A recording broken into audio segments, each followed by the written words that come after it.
ஜோதிடத்தில் பல மெத்தேடு, அவங்க அறிவுக்கு திறமைக்கு தகுந்த மாதிரி, அவங்களுடைய விருப்பத்துக்கு தகுந்த மாதிரி எல்லாரும் மக்களும் ஜோசியம் சொல்லணும்னு இறைவன் பலதரப்பட்ட மெத்தேடு வச்சுருக்காங்க. எல்லா திசைக்கும் எதிர் திசை உண்டு, எல்லா விசைக்கும் எதிர் விசை உண்டு. அப்போ கஷ்டம்னு ஒரு நாள் இருந்தால் இன்னொரு பக்கம் என்ன வரும்? லாபம். இப்போ ஐயா அவர்களை உரையாற்றுமாறு நம்ம அன்போடு கேட்டுக்கொள்கிறோம்.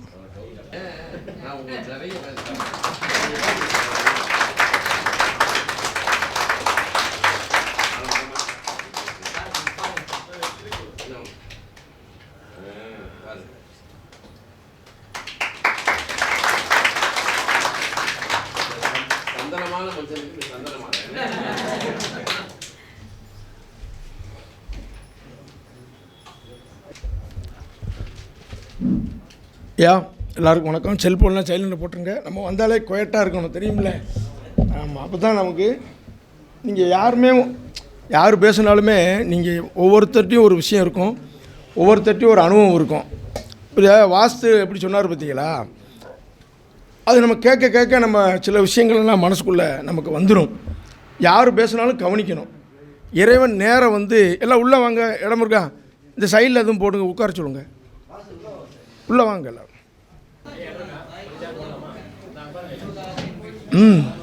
வாங்க. மனம் இருந்தால் மார்க்கம் உண்டு. என்ன அனுசரித்து போனால் என்ன சொல்கிறீங்க? இந்த இதில் ஒரு ஆள் உட்காரலாம். இப்போ பாரதி சார், நான் கொஞ்சம் பேசுகிறேன். அதுக்கப்புறம் ஐயா புண்ணியாசமையா பேசட்டும். அதுக்கப்புறம் ஒன்று பேசுகிறேன் பாருங்கள், இவங்களுக்காக. இப்போ நான் 4ஆம் பாவத்தை பற்றி பேசுகிறேன். நானே 1.5 மணி நேரம் பேசினா போர் அடிச்சிடும். எத்தனை நேரம் இந்த மூஞ்சியவே பார்த்துக்கிட்டு இருக்குது, என்ன சொல்கிறீங்க? அதனால் அடுத்து உங்களுக்காகன்னு உங்களுடைய கேள்விகள், உங்களுக்கு என்ன சந்தேகமோ அதுக்கு நான் எனக்கு தெரிஞ்சதை சொல்லுதேன். சரி, ரைட். எல்லாம் ரெடியா? டிஸ்டர்ப் பண்ணாமல் இருக்கணும். சரி, நல்லா கவனிச்சிக்கோங்க. இங்கே கூடியிருக்கும் உங்கள் அனைவருக்கும் என் முதல் கண் வணக்கத்தை தெரிவித்துக் கொள்கிறேன். ஐயா சைலண்டில் இருக்கணும். ஏன்னா ஒரு ஆள் கவனிக்கிறது, ஒரு சின்ன ஆள் எஞ்சி போனால் 5 பேர் அங்கே தான் பார்ப்பாங்க, போயிடும். என்றைக்குமே ஈர்ப்பு இருக்கணும். ஒரு குறுகிய காலம்தான் இந்த துறைக்கு என்னுடைய அனுபவம் 13 வருஷம், அவ்வளோதான். 12லேருந்து 13 வருஷம்தான். அப்போ அதில் இவ்வளோ தூரம் வந்திருக்கோம்னா ஆர்வம் எப்படிங்கிறது தான். இது தற்பெருமை இல்லை, ஆர்வம் தான். எண்ணமும் செயலும் எதுவோ நம்ம அதுவாகவே மாறுகிறோம். அதுதானுங்கய்யா கணக்கு.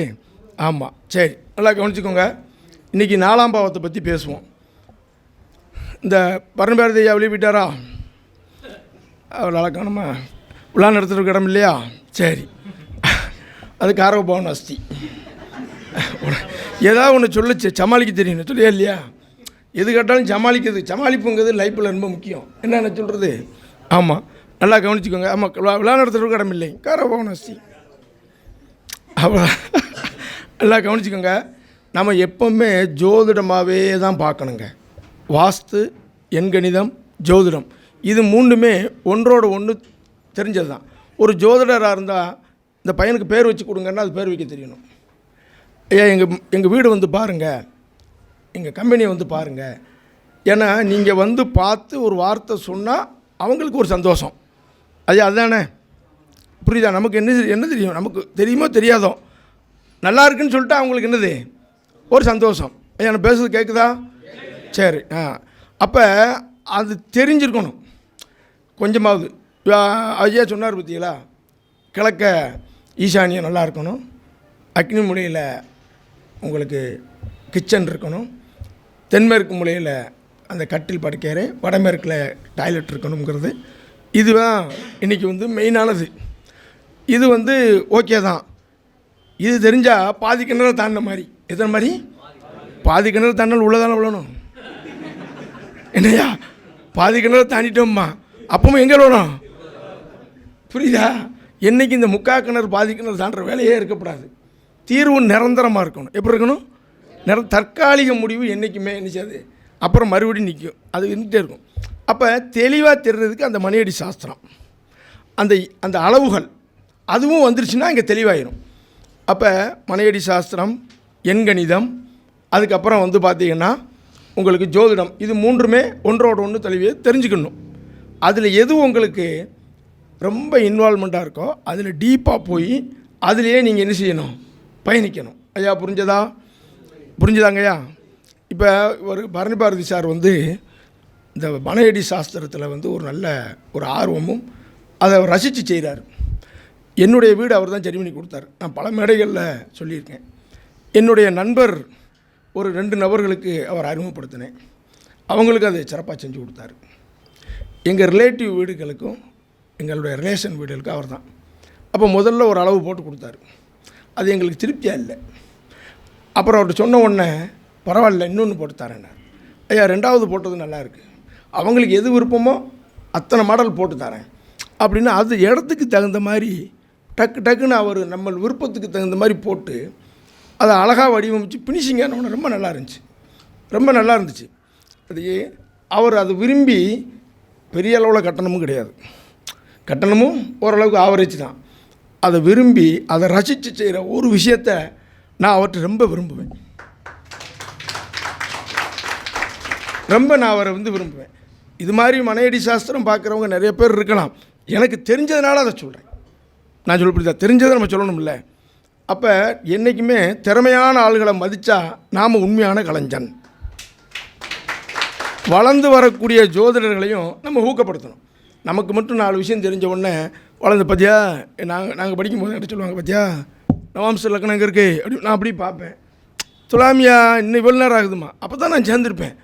அவன் நம்மளை பார்த்தீங்கன்னா என்னை ஒரு ஆள் பாடாப்படுத்திட்டாரு, லக்னம் எங்கே இருக்குது, எட்டு கூட யார் அப்படின்னாரு. நான் சார் இப்போ வந்து 3 மாதம் தான் சார் படிச்சுட்டு இருக்கேன்.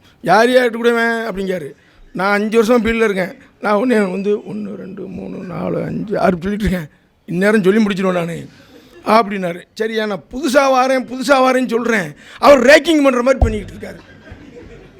புரியுதா? இதெல்லாம் நான் பார்த்தவன். அதனால் நம்ம இனி வளர்ந்து வர ஆள் இப்படி செய்யக்கூடாதுன்னு அன்றைக்கி முடிவெடுத்தேன். புரியுதா சொல்கிறது? வளர்ந்து ரொம்ப பல சோதனை இருக்கும் சார். இந்த நம்ம ஆஃபீஸ் போடணும், அதெல்லாம் நீ போட முடியாது, சோஷியல் லேசுன்னு நினச்சியா? வர்றவன் என்னெல்லாம் கேட்பான் தெரியுமா? வர்றவன் என்ன கேட்பான் நம்மகிட்ட, என்ன பண்ண அவர் பயம் காட்டுறாரு. அதெல்லாம் நீ எங்கள் குருநாதர் நிறைய தடைகள் இருக்கும், விடாத, சோசியத்தை நல்லா படிச்சுக்கோ.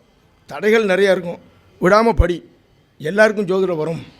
கணிதம் போட்டு சொல்கிறதுக்கும் ஜோதிடத்தில் முறை இருக்குது. நல்லா பாருங்கள், குருநாதர் எனக்கு சொல்கிறாரு, கணிதம் போடாமல் ஜோசிய முறையும் இருக்குது. புரியுதா?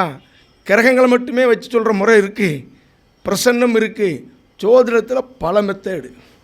அவங்க அறிவுக்கு திறமைக்கு தகுந்த மாதிரி, அவங்களுடைய விருப்பத்துக்கு தகுந்த மாதிரி எல்லாரும் மக்களும் ஜோசியம் சொல்லணும்னு இறைவன் பலதரப்பட்ட மெத்தேடு வச்சுருக்கான்.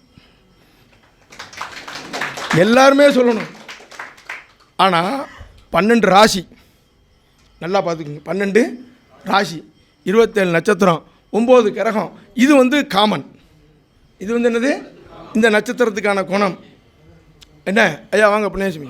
இந்த நட்சத்திரத்துக்கான குணம், ராசிக்கான குணம், கிரகத்துக்கான குணம், பாவத்துக்கான குணங்கள். ஐயா புரிஞ்சதா? கவனம் இங்கே இல்லையே, கவனம் இங்கே இருக்கணும். புண்ணியசாமி பார்த்தா கவனம் அங்கே பார்க்கக்கூடாது. அவர் மாதிரியே தாடி வச்சா ஜோசியம் வராது, படிச்சுக்கிட்டு வைக்கணும். நான் சொல்ல புரியுதா? அவர் மாதிரி தாடி வச்சுக்கிட்டு அப்படி போட்டோ எடுத்தாலும் வராது, படிச்சுக்கிட்டு வைக்கணும். அப்போ 27 நட்சத்திரம் நல்லா பாருங்கள். கிரகங்களுடைய காரகம், பாவங்களுடைய காரகம், இது வந்து கண்டிப்பாக தெரிஞ்சுக்கணும். அதுக்கப்புறம் எந்த மெத்தட் வேணாலும் நீங்கள் பயணம் பண்ணலாம், ஜோசியம் சொல்லலாம், உங்கள் திறமை. சரியா? எனக்கு தெரிஞ்ச நிறைய மெத்தட் இருக்குது, அதெல்லாம் படிச்சுட்டு நம்ம ஜோசியம் எல்லா மெத்தடையும் படிச்சுட்டு ஜோசியம் சொல்ல 92 வயசு ஆயிரும். மெத்தட் எவ்வளோ இருக்குது ஜோசியத்தில்? நிறைய இருக்குது. அதெல்லாம் எது உங்களுக்கு தெரியுமோ அதை வச்சு பயிற்சி எடுக்கணும். என்ன செய்யணும்? பயிற்சி எடுக்கணும். பயிற்சி எடுத்தீங்கன்னா நல்லாயிருக்கும். நான் ஏன் சொல்கிறேன்னா, என் வாழ்க்கையில் இன்னல்கள் நிறைய சந்தித்து படித்தேன். அது நம்ம இனி வர்ற ஜோசியத்துக்கு அது இருக்கப்படாது அப்படிங்கிற நோக்கத்தில் எனக்கு தெரிஞ்ச சிறு விஷயம். இப்போ ஒரு விஷயத்தை சொல்லும் போதே, உங்கள் வீட்டுக்கிட்ட தண்ணி தொட்டி, தண்ணி போகிற இடம், ஒரு வாட்டர் போகிற ஒரு வாய்க்காக்கிட்ட இடம் வாங்கினீங்களாமா. லேண்டு வாங்கி இப்போ தான் அது ரிஜிஸ்ட்ரேஷன் பண்ணிடலான்னு கேட்குறீங்க. அது எங்கே ஓட போகிறதுன்னு எப்படி சொல்கிறீங்க? அதுதான் அந்த ராசிக்காரத்துவம், பொன்னியாசாமியுடைய தத்துவம் அங்கே நிற்குது. காலபுருஷ தத்துவம்னு சொல்கிறார்ல, அப்போ அதையும் எல்லாமே எடுக்கணும். நின்ற நட்சத்திரம் ஒன்றோட ஒன்று தொட மவுஸ் எண்ணிஞ்சிக்கிட்டே இருக்கும். ஏறிக்கிட்டே இருக்கும். ஐயா புரிஞ்சா? மவுஸ் என்ன செய்யும்? ஏறிக்கிட்டே இருக்கும். இப்படி ஆரம்பத்தில் நம்மளை வந்து இன்டர்வியூ பண்ணி நம்ம சில சிரமங்கள்லாம் பண்ணல. என்னை 8 கூட யார் 7 கூட யாருன்னு கேட்டார்ல, இப்போ நம்ம வகுப்பில் படிச்சுக்கிட்டு இருக்காரு என் வகுப்பில். ஆமாம், அவர் சொல்லிட்டு இருக்காரு, தம்பி நீ எப்படி உனக்கு இப்படி தெரியுது, நீ எப்படின்னாரு. எனக்கு தெரியாது. சரி, இந்த இடத்துல இந்த மேடையில் இந்த இடத்துல வந்து பேச வாய்ப்பளித்த பிரபஞ்சத்துக்கும் நம்ம சரவணவ ஜோதிட நிர்வாகிக்கும் இங்கே மேடையில் அமைந்திருக்கும் ஜோதிட ஆசான்களுக்கும் எனக்கு கற்றுக் கொடுத்த குருவுக்கும் நான் மரியாதையை செலுத்தி, குரு இல்லாமல் எதுவும் இல்லை சரியா, அதையும் செலுத்தி பொன்னையசாமி அவர்களுக்கு ஒரு வணக்கத்தை தெரிவித்துக் கொண்டு 4ஆம் பாவகம்ங்கிற விஷயத்துக்கு இப்போ நான் வாரேன். இதையே பேசிக்கிட்டு இருந்தோம்னால நல்லா இருக்காதுல்ல. அவன் பாயிண்ட் நம்பர் 1ன்னு போட்டுக்கிட்டு வச்சுக்கிட்டே இருப்பான். புரியுதா? பாயிண்ட் நம்பர் 1 போட்டு அந்த பேனாவை இடித்து புள்ளி புள்ளியாக இருக்கும். கரெக்டாக 3/4 நேரம் கழிச்சு நன்றி விடைபெறுகிறேன் ஒன்று அப்படியுமா? கரெக்டாக இல்லையா? பாயிண்ட் வரணும். என்ன கரெக்டாக இல்லையா? ஒரு ஆள் பாயிண்ட் நம்பர் 1 போட்டே இருக்கார். அப்படி இருக்கக்கூடாது. என்னன்னாச்சு? ரைட்டு. இப்போ 4ஆம் பாவம் நல்லா கவனிச்சுக்கணும். பாரு சார், எங்கே போனீங்க? கவனிக்கணுங்க. உங்களுக்கு தானே 4ஆம் பாவம் தான். வாஸ்து அதோடு சேர்ந்தது தானே. வாஸ்து நல்லா இருந்தால் தான் தோஸ்தும் நல்லா அமைகிறான். அதுதானே சொன்னீங்க. வரும்போதெல்லாம் இந்த 4ஆம் பாவத்தை பற்றி தான் பேசுகிறார். நம்மளும் அந்த 4ஆம் பாவத்தை தொட வேண்டியது இருக்கு. இப்போ நீங்கள் அதை பற்றி ஒரு விளக்கத்தை பெருசாக, ஏன்னா அதுக்கு எப்படி விளக்கம்? இந்த 4ஆம் பாவகத்தை உங்கள் மனசுக்குள்ளே எப்படி நிறுத்துறேன்னு பாருங்க. எப்படி எல்லாம் ரெடியா? ரைட். இப்போ இந்த விழாவுக்கு இவ்வளோ ஏற்பாடு பண்ணியிருக்காருல்ல, அவருக்கு ஒரு கைதட்டு கொடுத்தா தானே உள்ளே நிற்பார். அவர் நீங்களும் அந்த கார் பற்றி பேசுனது யாருண்ணே? லோகநாதண்ணே. எங்கள் வீட்டுக்கு போயிட்டாரா? கார் வாங்க போயிட்டாரா? அவர் அந்த விளக்கங்களோட சொன்னார், சார் 4 வாட்டி பேசிவிட்டு 5ஆவது வாட்டி பேச்சு வந்துடும் சார். 5ஆவது வாட்டி என்ன வந்துடும்? பேச்சு. ஜோசியருக்கு பேச்சு தான். சாதத்தை வாங்கினா சனி சார் ராகுபத்தி குருஜனுக்கு குருத சனித்து புதன்பத்தி சுக்கரபத்தி ஓரளவுக்கு நடக்குன்னு நினைக்கிறேன் அப்படின்னா, சார் யாருக்கு சார் சொல்கிறீங்கம்மா? புரியுதா? பேசுகிற வார்த்தை எப்போ இருக்கணும்? சனி மகாதசை. இப்போ சனி புத்தி சனி செயல சுயபுத்தி முடிய போகுது. 19 வருஷ தசை உச்சியில் கொண்டு உங்களை உட்கார போயிடுது. அப்படின்னா அவன் சேர் நுனியில் உட்கார வரைக்கும். புரியுதா? நம்ம பேசுகிற பேச்சு எப்படி இருக்கணும்? ஜோசியருக்கு பேச்சு. ஜோசியருக்கு என்னது? மருத்துவருக்கு கைராசி, ஜோசியருக்கு வாக்கு. ஐயா உண்மையா இல்லையா? ஆமாம். அவர் பாருங்கள், வாஸ்துக்கு தசை முக்கியம். வாஸ்துக்கு என்ன முக்கியம்? தசை முக்கியம். அண்ணன் சொன்னார், சோதனத்துக்கு புத்தி முக்கியம். என்ன முக்கியம்? புத்தி முக்கியம். கோயிலில் சாமி குடும்பம் என்ன செஞ்சோம்? நல்ல புத்தியை கூட பாடணும். எப்பா நல்ல திசை கொடு, குரு திசையில் புதன் புத்தி கொடுப்பா அப்படின்னு இறங்கிட்டோமா? யாரா கும்பிட்டோமா? எப்பா நல்ல புத்தியை கொடுத்து கைகால் சுகத்தை கொடு அப்படிதான் வணங்கணும். ஏன்னா ஏன் திசையை கேட்கல? நேற்று கூட ஒரு மீட்டிங்கில் சொன்னேன், ஏன் திசையை கேட்கல? எல்லா திசையும் வராது. ஆனால் எல்லா கிரகத்தோட புத்தி என்ன செய்யும்? ஒரு தடவை வரும், 2 தடவை வந்துடும், 3 தடவை கூட வந்துடும். ஐயா எப்படி? அப்போ எல்லா திசைக்கும் எதிர் திசை உண்டு, எல்லா விசைக்கும் எதிர் விசை உண்டு. அப்போ கஷ்டம்னு ஒரு நாள் இருந்தால் இன்னொரு பக்கம் என்ன வரும்? லாபம் வரும். நஷ்டம்னு ஒரு பக்கம் இருந்தால் அப்படிங்கிறத நீங்கள் தெரிஞ்சுக்கணும். கேட்டாங்கய்யா? சரி, இப்போ 4ஆம் பாவகம் நல்லா கவனிச்சிங்கன்னா நாளைக்கு நீங்கள் 4ஆம் பாவத்துக்கு பலன் சொல்லலாம். இந்த வீடியோ பார்க்குறவங்க உங்கள் ஜாதகத்தை எடுத்து வச்சுக்கிட்டு நீங்கள் பார்க்கலாம். எளிய முறையில் ஜோதிடம் என்னையை பொறுத்த வரைக்கும் என் மாணவர்கள் அப்படி தான். பொன்னையசாமியாவுக்கே தெரியும். சிம்பிளாக ஏன் எளிய முறை சார் டீப்பாக போனேன்? எனக்கே தெரியாதே, நான் எங்கே சீப்பாக சொல்லி கொடுக்கேன். புரியுதா இல்லையா? எனக்கு அவ்வளோதானே தெரியும். நானே இப்போ தானே வந்திருக்கேன்.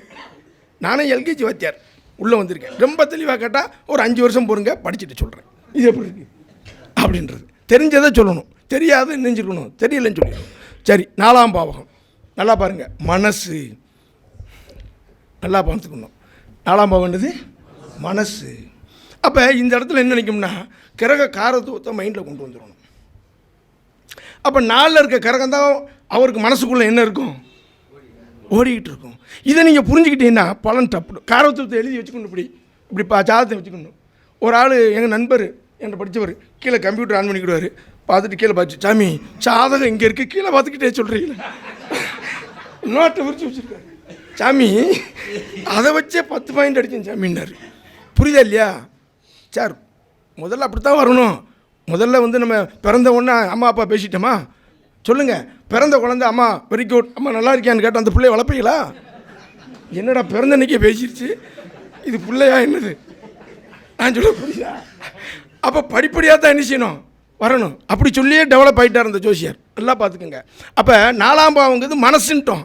அப்போ 4ஆம் இடத்துல இருக்க கிரகம் தான் அவர் மனசுக்குள்ளே என்ன இருக்கும் இருக்கும்.